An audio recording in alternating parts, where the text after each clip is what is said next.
गुजरात के डभोई में बीते कई दिनों से हो रही बारिश के चलते ग्रामीण और छात्र बहुत परेशान हैं। प्रधानमंत्री के dream project statue of unity से जुड़ी डभोई केवड़िया रेलवे लाइन के कारण एक बार फिर छात्रों और ग्रामीणों को बारिश में भारी परेशानियों का सामना करना पड़ा।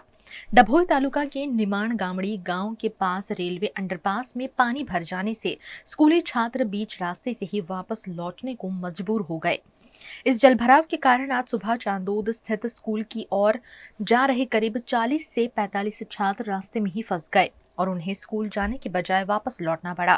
सिर्फ छात्र ही नहीं बल्कि आम ग्रामीण, व्यापारी और इलाज के लिए चांदोद जाने वाले लोग भी इस पानी से जूझते नजर आए। અમારા ઘર નારામાં પાણી ભરાઈ જવાથી અમારે સવારમાં સ્કૂલે જવા નીકળ્યા તા ઘર નારામાં પાણી ભરાઈ જવાથી 6-7-8 ફૂટનું પાણી ભરાઈ જવાથી અમારાથી સ્કૂલ જવાયું નહીં। હવે અમારે અભ્યાસ કરવા કેવી રીતના જવાનું? અમારો અભ્યાસ બગડે છે। હવે અમારે ગામમાંથી કોઈને કામે બામે જવાનું હોય, કામકાજ માટે જવાનું હોય, તેમનું બગડે છે કામ બામ।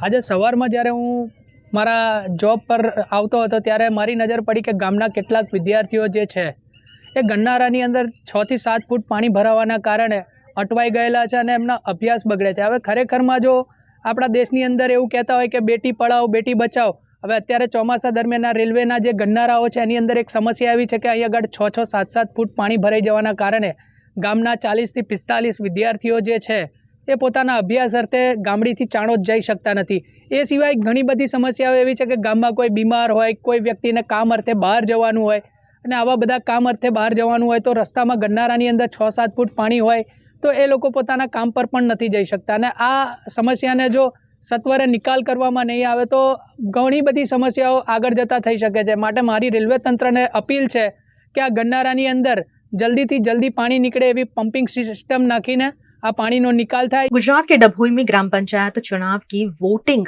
की गिनती जारी है, जिसमें कुछ विजेताओं के नाम घोषित होने के बाद खुशी का माहौल देखा गया। डभोई तालुका की 23 ग्राम पंचायतों की सामान्य और 2 पंचायतों के उपचुनाव को लेकर आज मतगणना की प्रक्रिया जोरों पर है।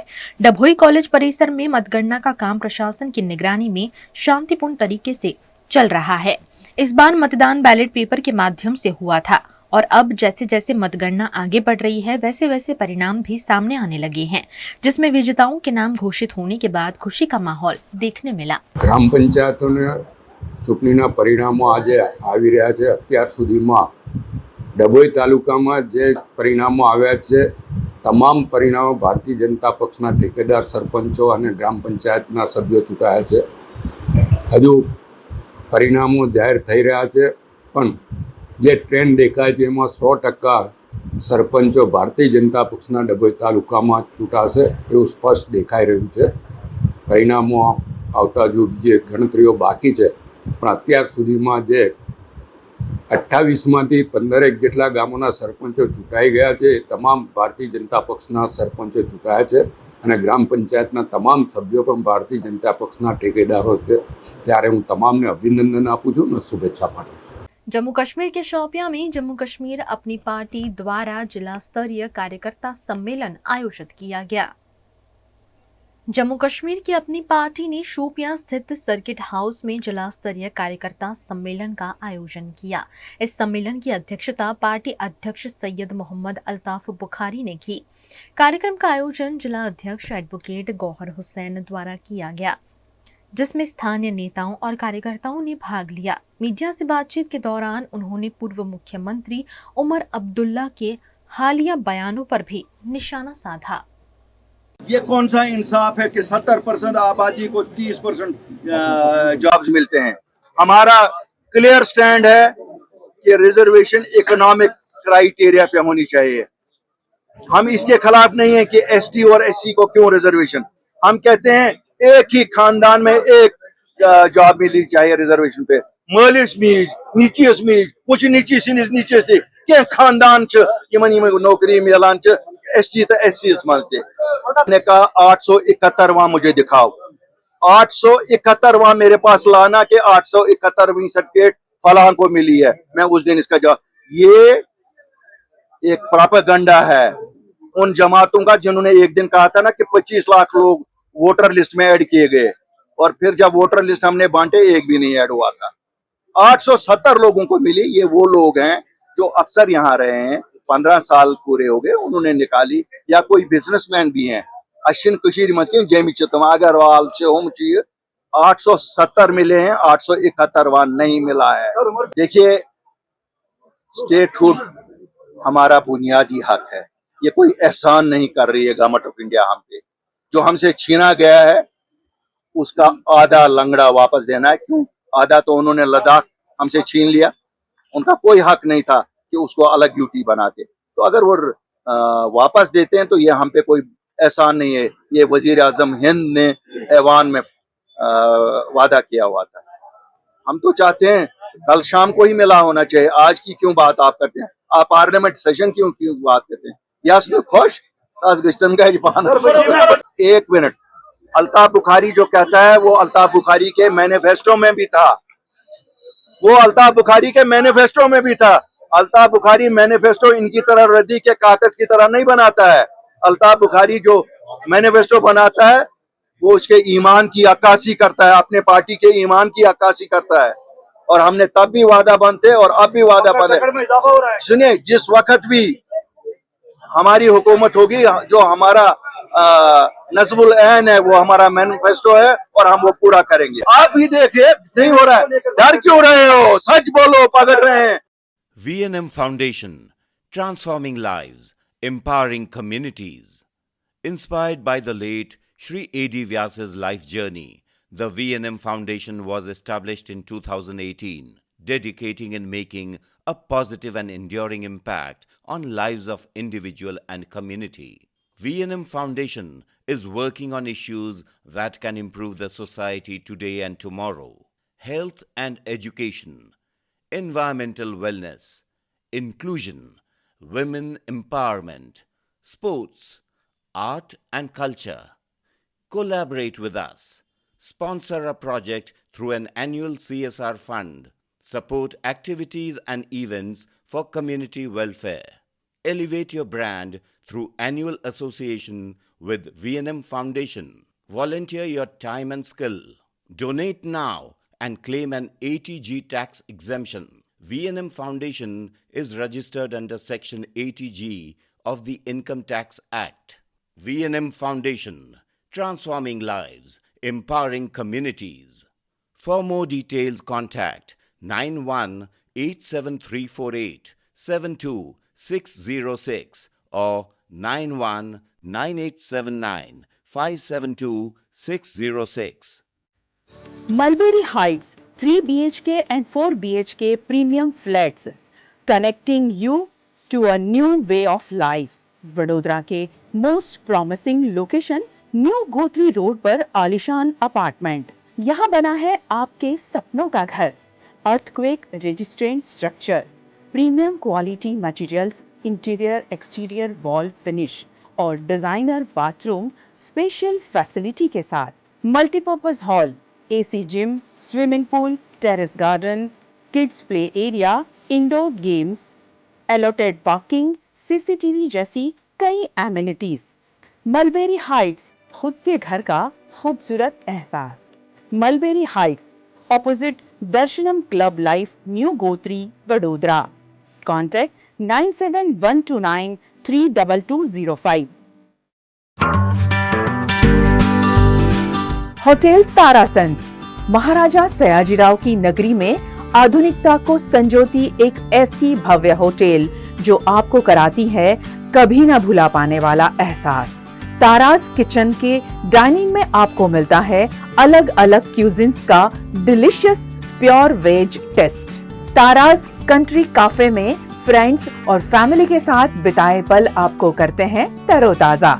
ताराज बेकरी बाइट्स की हर एक बाइट आपके टेस्ट बड को करती है सेटिस्फाइड। तारासंस में वैकेशन मनाना हो या स्टेकेशन, आधुनिक लाइफस्टाइल को फुलफिल करता है एक बेहतरीन अनुभव। छोटी बड़ी पार्टी हो या सगाई शादी जैसे बड़े मौके, बिजनेस मीटिंग हो या करनी है कोई इवेंट, तारासंस के अलग अलग कैपेसिटी के बैंक्वेट आपके खास मौके को बनाते हैं बेहद शानदार। Hotel Tarasons behind Yash Complex, Geri Road, near Sundaram Nagar, Gotri Road, Vadodara. Is this the new RUV? Yes, it's the BG RUV 350. First time in India. With 16-inch alloy wheels, a hyperdrive motor for tough roads, and all-metal sturdy body, BG Electric presents India's first RUV. Gujarat के सूरत में बारिश से शहर में जल भराव की स्थिति बनी हुई है, जिसके चलते नागरिकों को कई दिक्कतों का सामना करना पड़ रहा है। गुजरात के सूरत में कई दिनों से हो रही बारिश लोगों की मुसीबत का कारण बन गई है। सूरत के अडाजन पालय इलाके में मुख्य सड़क के बीचों बीच एक बड़ा गड्ढा पड़ गया, जिसका वीडियो अब सोशल मीडिया पर तेजी से वायरल हो रहा है। गड्ढा इतना बड़ा है कि वहां से गुजर रहे वाहन चालकों को भारी परेशानी का सामना करना पड़ रहा है।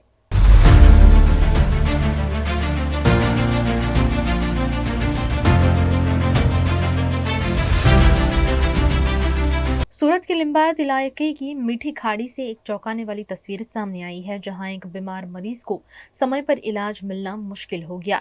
रहमान नामक व्यक्ति की अचानक तबीयत बिगड़ गई, लेकिन खाड़ी क्षेत्र में प्रशासन की कोई सुविधा मौजूद नहीं थी। फायर विभाग के पास भी मौके पर बोट की व्यवस्था नहीं थी, जिसके चलते अव्यवस्था के बीच पानी के बीचों बीच मरीज को खाड़ी पार ले जाया गया।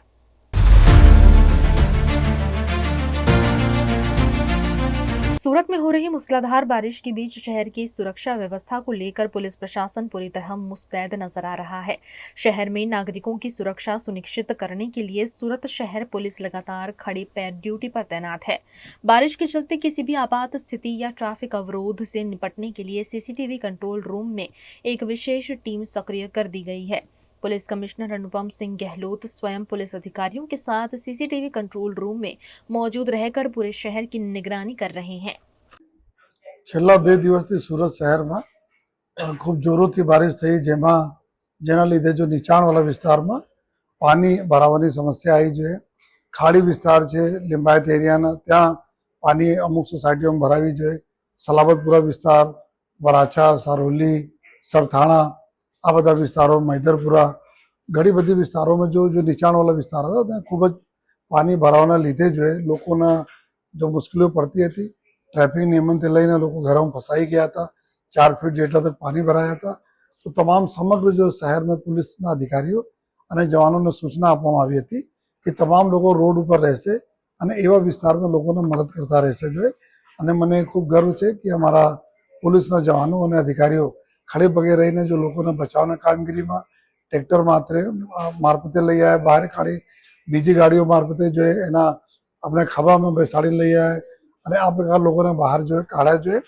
અને ટ્રાફિક ના જાય ત્યાં એના માટે જો અમારા ટ્રાફિક કંટ્રોલ રૂમમાંથી જો સીસીટીવી કંટ્રોલ રૂમ છે ટ્રાફિક માટે અલાયદા બનાવવામાં આવેલા છે, એનાથી સમગ્ર શહેરમાં ક્યાં ક્યાં રોડ રસ્તા બંધ છે, ક્યાં વધારે જો ટ્રાફિક છે એના નિગરાની કરીને અહીંયાથી જો પબ્લિક એડ્રેસ સિસ્ટમ છે એના મારફતે લોકોને સમજ પણ પાડવામાં આવી કે કઈ વિસ્તારમાં નહીં જાઓ અને કયા વિસ્તારમાં રોડ રસ્તાઓ બંધ છે જોઈએ એના સાવચેતી રાખો। બિનજરૂરી કામથી કોઈ ઘરોમાંથી બહાર નહીં નીકળો। તો અમને ખૂબ ખુશી છે કે આપણે પ્રજાજનો અમારી બાતોનો માન આપીને બિનજરૂરી જો રોડ ઉપર નથી આવ્યા, જેના લીધે રોડના ટ્રાફિક नियमन में भी पुलिस ने आसानी पड़ी। अमरनाथ यात्रा को लेकर जम्मू कश्मीर में तैयारियां की जा रही हैं, जिसके चलते आज मॉक ड्रिल का आयोजन किया गया। अमरनाथ यात्रा 2025 से पहले उत्तर कश्मीर के डीआईजी मकसूद उल जमान ने बुधवार को बांदीपोरा स्थित शादीपुरा ट्रांजिट कैंप का दौरा कर सुरक्षा तैयारियों की समीक्षा की। मीडिया से बातचीत में डीआईजी ने इस साल की अमरनाथ यात्रा को विशेष रूप से चुनौतीपूर्ण बताया। हाल ही में पहलगाम में हुए आतंकी हमले के बाद सुरक्षा एजेंसियां पूरी तरह सतर्क हो गई हैं। डीआईजी मकसूद उल जमान ने बताया कि जिन क्षेत्रों से ड्रोन खतरों की सूचना मिली थी उन्हें पहले ही सैनिटाइज किया जा चुका है। इसके साथ ही संभवित खतरों से निपटने के लिए मॉक ड्रिल भी की गई है। श्री अमरनाथ यात्रा 2025 हमारे लिए एक बहुत बड़ा चैलेंज है in the backdrop of some incidents. इस सिलसिले में हमने एक्स्ट्राऑर्डिनरी सिक्योरिटी अरेंजमेंट्स किए हैं। हमारा कम स्ट्रेच पड़ता है 8-10 किलोमीटर का, जहाँ से वो बालतल के लिए यात्रा जा रही है। उसमें हमने सारे एस्पेक्ट्स कवर किए, सिक्योरिटी एस्पेक्ट्स, हमने जो भी मेजर्स सिक्योरिटी मेजर्स लेने थे वो हमने पूरे मेजर्स ले लिए। हमारी डिप्लॉयमेंट कंप्लीट है। आज हमारा रिहर्सल था इस डिप्लॉयमेंट का। हम देखना चाहते हैं किस तरह परफॉर्म करेगी, कहाँ कहाँ हमने कौन कौन से अगर लूप होल्स रहते हैं वो हम कवर करेंगे। अपने हिसाब से हमने सारे मेजर्स लिए हैं, फुल सिक्योरिटी मेजर्स, और इनकी क्या कहते हैं इसको, जो पिलग्रिम्स है उनकी फैसिलिटेशन के लिए भी इंतज़ाम किए हैं।